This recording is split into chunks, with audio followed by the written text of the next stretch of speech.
Anika organic innovations company నుంచి వస్తున్నామండి. 3 రోజుల క్రితం మన SLS 909 ప్రోడక్ట్ అనేది కొట్టడం జరిగింది. ఆ ప్రోడక్ట్ రిజల్ట్ ఎలా ఉందో రైతు గారి మాటలో తెలుసుకుందాం.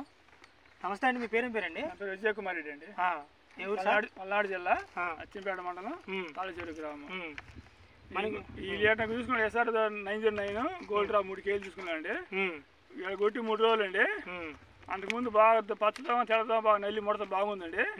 ఇది కొట్టాక నేను షాప్ దగ్గర వేరే ముందు ఏమంటే నరేంద్ర గారు ఈ మంది ఇచ్చాడు, ఇది కొట్టడం బాగుంటుంది అన్నాడండి షాప్ అతను. సరే ఆయన మాట నేను తీసుకున్నానండి. అది తీసుకుని కొట్టా దీని పెంచన నెంబర్ 1 ఉందండి. పచ్చదనం కానీ నల్లి కానీ గ్రోతింగ్ కానీ సైడ్ బ్రాంచెస్ కానీ ఇప్పుడు ఈ కొమ్మ అంతా ఇప్పుడు వచ్చిన కొమ్మ అండి. నేను కొట్టి 3 రోజులు అండి పెంచి దాకా పై కొమ్మ అంతా ఇప్పుడు కొట్టుకోవచ్చుంది రైతు అందరికి మంచిదండి. గోల్డ్ డ్రాప్ కేజీ 909 మంచి ప్రోడక్ట్ అండి. ఎవరైనా రైతు అంతా కొట్టుకోవచ్చు అండి, ఇబ్బంది లేదండి. Okay sir, thank you sir.